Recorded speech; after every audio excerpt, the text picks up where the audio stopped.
अस्सलाम वालेकुम दोस्तों, कैसे हैं आप सब। उम्मीद है खैर आफियत से होगे। चलिए हम लोग एक नया टॉपिक शुरू कर रहे हैं और आज का हमारा टॉपिक है गेसिंग द मीनिंग ऑफ वर्ड। इसमें क्या होता है, तो इसमें जो है कोई वर्ड क्वेश्चन देता है, क्वेश्चन में कोई वर्ड को अंडरलाइन कर देगा और कहेगा कि इसका मीनिंग क्या है, उसको गेस करो। तो चार ऑप्शन में से हमको किसी एक ऑप्शन को सिलेक्ट करना होता है। इस पर हम कुछ क्वेश्चन सॉल्व करेंगे ताकि इससे हमको क्लियरिटी आ जाए कि किस तरह के क्वेश्चंस इस पर पूछे जाते हैं। तो देखिए यहाँ पर choose the correct alternatives from the given sentences. Choose the correct option for the underlined word from the given alternatives. यहां से देखिए, the richest man in town was losing his hearing ability. जो रिचेस्ट एक अमीर आदमी था एक town में, गांव में, जो अपनी हेयरिंग एबिलिटी, सुनने की सलाहियत को खो बैठा था। And he offered a large reward to anyone who could find a remedy for his condition। हाँ, आगे का मीनिंग बताऊंगा तो अभी आप आसानी से वो कर देंगे। रिमेडी क्या है इसका मतलब बताना है। तो वहां तक तो आपको समझ में आ गया कि उसने जो है अपने सुनने की सलाहियत को जो है कुव्वत समात को खो दिया था। ही ऑफर्ड अ लार्ज रिवार्ड, एक बड़ा इनाम उसने ऑफर किया, टू एनीवन, किसी को भी, who could find a remedy for his condition, जो उसके लिए रिमेडी फाइंड करेगा, मालूम करेगा। तो रिमेडी क्या होता है, तो चार ऑप्शन दिए गए हैं। तो अ पर्सन, एक इंसान, तो एक पर्सन तो हो सकता है, लेकिन रिमेडी प्रॉपर मानी में इस्तेमाल हो रहा है वहां पर। पे फॉर द वर्क, काम की अदायगी करना, ये है क्या? नहीं है, तो ये तो दोनों भी गलत हो गए।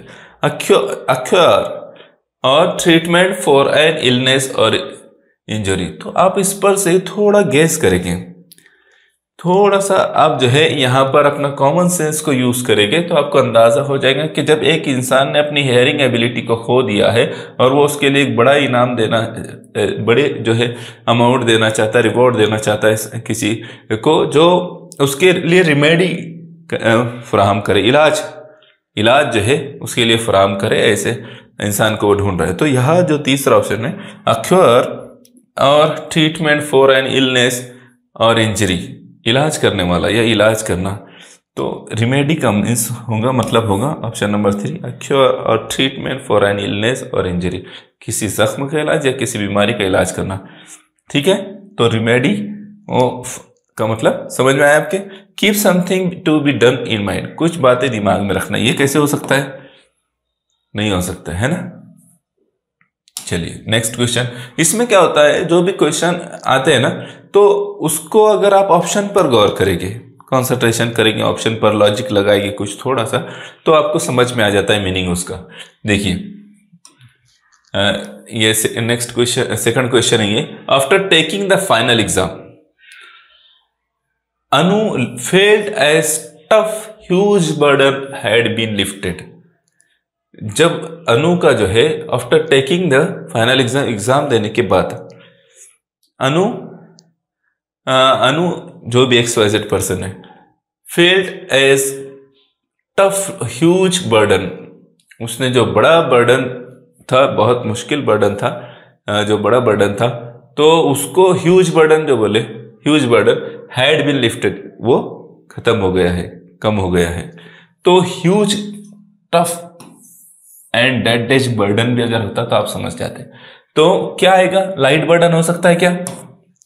कॉमन सेंस में इसको कबूल नहीं करेगा। लाइट, हाउंटेड तो नहीं है, तो फिर सिंगल बर्डन हो सकता है क्या? वहां पर ह्यूज का मतलब सिंगल आ सकता है? नहीं आ सकता। Very large, very large, huge means very large. तो यहां इस तरह के क्वेश्चन जो है आते हैं और हमको करेक्ट अल्टरनेटिव फाइंड आउट करना होता है। Pragati needs constant reassurance because she is insecure. तो जो है प्रगति क्या महसूस कर रही है? अपने लिए इनसेक्योर महसूस कर रही है। तो इनसेक्योर का मीनिंग क्या होगा? इनसेक्योर का मतलब क्या होगा? सिक्योर के लिए हम क्या बोलते हैं? महफूज। इनसिक्योर गैर महफूज। अब गैर महफूज के लिए क्या रहेगा? Lacking feeling of safety, safety में कुछ कमी महसूस करना, है ना, तो ये करेक्ट आंसर है।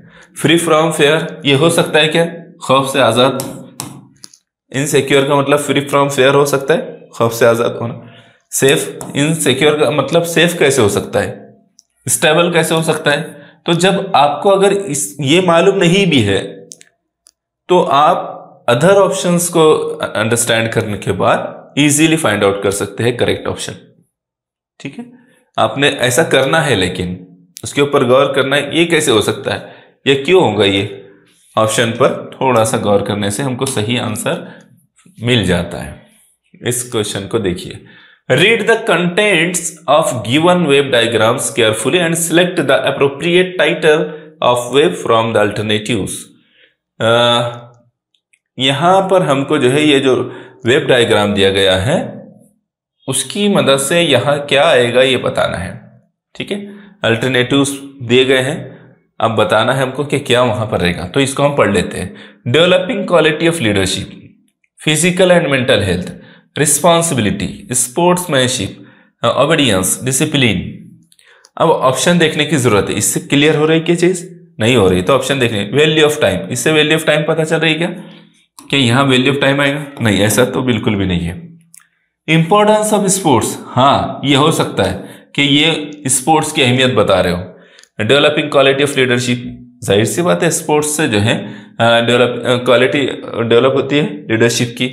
मेंटल हेल्थ और फिजिकल हेल्थ डेवलप होती है, रिस्पॉन्सिबिलिटी आती है इंसान में, स्पोर्ट्समैनशिप आती है, ओबीडियंस, डिसिप्लिन, ये सब चीजें उसमें आती है। प्लेग्राउंड कैसे आ सकता है बोला, और सेव फूड मटेरियल। तो ये कुछ दो अल्टरनेटिव तो ऐसे होते हैं जो बिल्कुल गलत होते हैं, जिससे देखकर आप इजीली फाइंड आउट कर सकते हैं कि दोनों गलत है।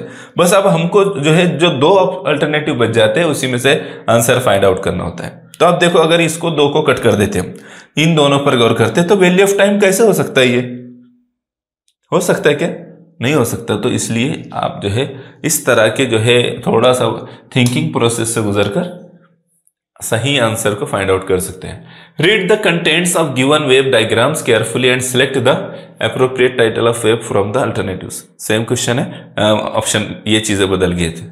तो अब यहां देखो, camera, radio, internet, SMS, calculation, music, recording, voice mail, ये सब चीजें किसके फंक्शन है। ठीक है, ये किसके फंक्शन है।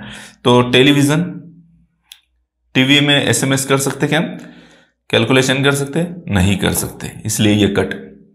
कंप्यूटर में जो है रिकॉर्डिंग, रेडियो, इंटरनेट, एसएमएस, ये सब होता है क्या, कैमरा कंप्यूटर में नहीं होता, उसके लिए अलग से वो सब चीजें ज्वाइन करनी होती है। तो एसटीडी बूथ, ये तो हरगिज भी नहीं है। मोबाइल फोन, तो मोबाइल फोन में ये सब चीजें इजीली मिल जाती, ठीक है, एक्सेस करती है। तो क्या आएगा, थोड़ा सा वर्कआउट करे ना तो सही आंसर हमको मिल जाता है। ठीक है, चलिए नेक्स्ट क्वेश्चन।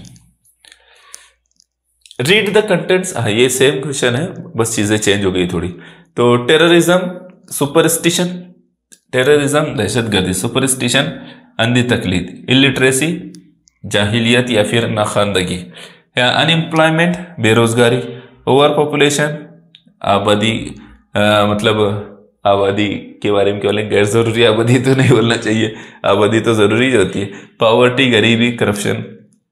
तो ये सब जो है ये क्या है, तो इसके बारे में हमको बताना है कि ये सब क्या है। ठीक है, तो थोड़ा सा अगर हम इस पर ऑप्शन पर गौर करेंगे तो आप इजीली फाइंड आउट करेंगे। थोड़ा आप गौर कीजिए, मैं यहां पर क्या करता हूं, सिर्फ उसका मतलब बता दो। लेट्स सेलिब्रेट, चलो इसको जश्न मनाएंगे। तो ये सब बातों पे जश्न मनाया जाएगा क्या, तो आप बोलेंगे नहीं। ठीक है, लेट्स इग्नोर, ये सब बातों को नजरअंदाज कर देना चाहिए, नहीं।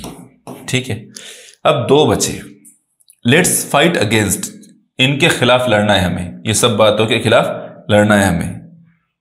आपका दिमाग की घंटी बजेगी और आप बोलेंगे कि ये सही हो सकता है सर, और ये बिल्कुल सही है। ये क्या है, बिल्कुल सही है। लेट्स ऑर्गेनाइज, इसको ऑर्गेनाइज करेंगे हम, नहीं करेंगे, इसलिए ये भी गलत। तो क्या करेंगे, इन सब के खिलाफ लड़ना है। ठीक है, तो ये इसका मतलब है। ऐसे फाइंड आउट करना है आंसर को। आंसर इजीली मिल जाता है। बस इसमें क्या होता है असल में, जो कॉम्पिटिटिव एग्जाम्स होते हैं ना, उसमें नॉलेज तो बहुत अहमियत रखता ही है, उसकी इंपॉर्टेंस होती है, लेकिन इसके साथ साथ आपके रीजनिंग स्किल, आप कैसे वजह रीजन तलाश करते हैं और कैसे डिसीजन लेते हैं, इसकी बड़ी अहमियत है। तो आपने ये चीज पर गौर करना है। Rutu is an exemplary young girl. For instance, she wins a middle school scholarship. She saves a child's life and she is very honest girl too. Choose the correct alternatives for the word exemplary. तो यहाँ पर जो है रितु के बारे में कहा गया कि वो जो है एक एग्जाम्पलरी यंग गर्ल है और वो एक मर्तबा मिडिल स्कूल स्कॉलरशिप भी जीत चुकी है। उसने बच्चों की जान भी बचाई, जान मीन्स बच्चों को बचाया उसने। शी सेव्स चाइल्ड्स लाइफ, एक बच्चे की जान बचाई। And she is very honest, वो ईमानदार लड़की है। तो यहाँ जो एग्जाम्पलरी आया है तो उसका मतलब क्या होगा? Very intelligent. इंटेलिजेंट मतलब निकलेगा क्या उसका? निकलेगा नहीं।